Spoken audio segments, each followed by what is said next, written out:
안녕하세요. 오늘은 논어에 나오는 아주 날카로운 한 문장으로 시작해 볼까 합니다. 이걸 보면 현대 리더십에 대한 생각할 거리가 참 많아져요. 아니, 공자가 왜 한 나라의 엄청 높은 관리를 도둑이라고까지 했을까요? 자, 바로 한번 들어가 보시죠. 바로 이 구절이에요.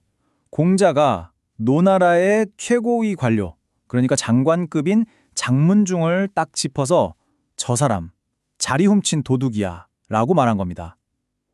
와, 한 나라의 대신한테 이렇게까지 날선 비판을 하다니 도대체 무슨 일이 있었던 걸까요? 네, 이게 바로 오늘 우리가 파헤쳐볼 핵심 질문입니다.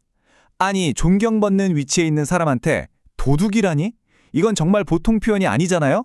그 이유를 알려면 당시 상황 속으로 한번 들어가 봐야 합니다.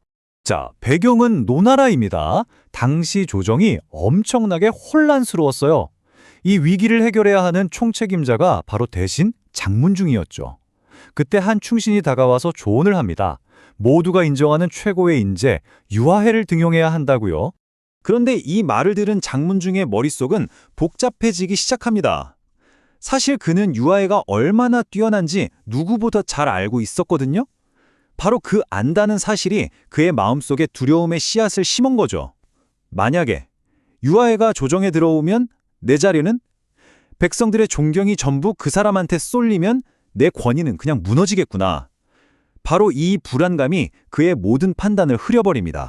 그래서 그는 결국 운명적인 결정을 내리고 맙니다. 나라의 미래가 아니라 바로 자기 자신의 자리를 지키겠다는 그 욕심을 선택한 거죠. 이 결정이 과연 어떤 결과를 낳았을까요? 결과는요, 정말 끔찍했습니다. 그의 이기적인 선택 때문에 조정의 혼란은 더 심해졌고 백성들의 원망과 분노는 그야말로 하늘을 찌르듯이 커져만 갔어요. 결국 백성들의 목소리가 거리 곳곳에서 터져 나오기 시작해요. 아니, 유하해 같은 현명한 사람이 조정이 없으니까 나라 꼴이 이게 뭐냐? 이런 말들이 나오기 시작한 거죠. 사람들은 문제의 본질을 정확히 꿰뚫어 보고 있었던 겁니다. 장문중이 유아해의 재능을 시기해서 일부러 배척한 거잖아.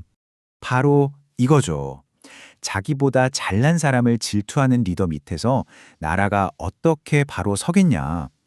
민심은 이미 완전히 등을 돌려버렸습니다. 민심이 이렇게 완전히 등을 돌리고 나서야 장문중은 뒤늦은 후회를 합니다. 아, 나의 그 작은 두려움이 결국 나라 전체를 이 지경으로 만들었구나 하고 말이죠. 모든 게 자기 때문이었다는 걸 깨달은 겁니다. 자, 이 모든 상황을 지켜본 공자는 장문중이 왜 실패했는지 그 원인을 딱 4글자로 꿰뚫어 봅니다. 바로 식자우한. 들어보셨나요? 아는 것이 오히려 병이 된다는 뜻인데, 아니 도대체 어떻게 지식이 스스로를 해치는 독이 될 수 있다는 걸까요? 공자의 날카로운 통찰을 한번 따라가 보시죠.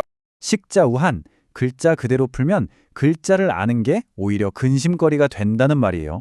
이 이야기에서 공자는요, 장문중이 유하해가 뛰어나다는 걸 알았기 때문에 바로 그 알미 두려움이 되고 결국 자기 자신과 나라까지 망쳤다고 본 거예요. 그러니까 지식이 지혜로 바뀌지 못하면 이게 얼마나 위험한 무기가 될 수 있는지를 정확히 보여주는 거죠. 공자의 분석을 한번 뜯어보면 딱 3단계로 정리할 수 있습니다. 첫 번째, 유아해의 재능에 대한 두려움. 두 번째, 그 두려움 때문에 나라 전체가 아닌 개인의 안위를 먼저 생각한 이기적인 선택. 그리고 마지막 3번째, 결국 조직과 자기 자신 모두를 무너뜨리는 파멸적인 결과로 이어졌다는 겁니다. 정말 너무나도 명쾌한 분석 아닌가요? 자, 그럼 이 오래된 이야기가 21세기를 사는 우리에게 주는 교훈은 뭘까요? 장문중의 실패 사례에서 우리는 정말 시대를 초월하는 3가지 지혜를 얻을 수 있습니다. 첫째는요, 내 옆에 있는 동료를 경쟁자가 아니라 함께 성장할 최고의 파트너로 보는 거예요.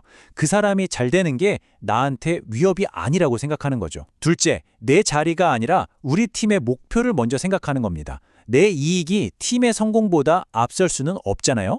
그리고 마지막으로 이게 정말 중요한데 진짜 리더십은 나보다 뛰어난 사람을 알아보고 그 사람을 기꺼이 내 옆에 세울 줄 아는 용기에서 나온다는 겁니다.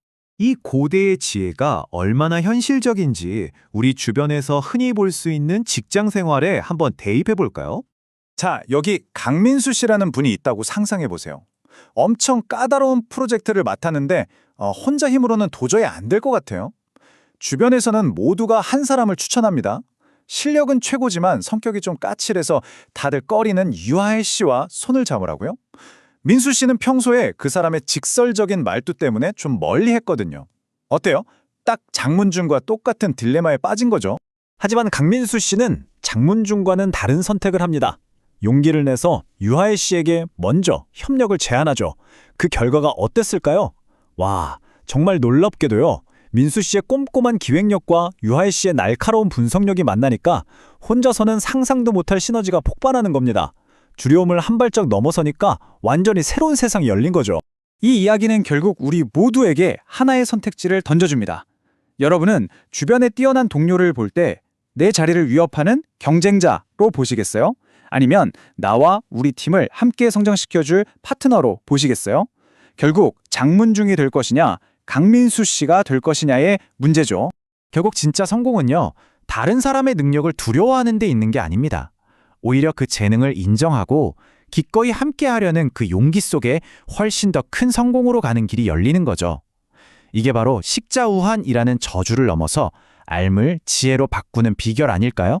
마지막으로 여러분께 이 질문을 하나 던지면서 오늘 이야기를 마무리할까 합니다.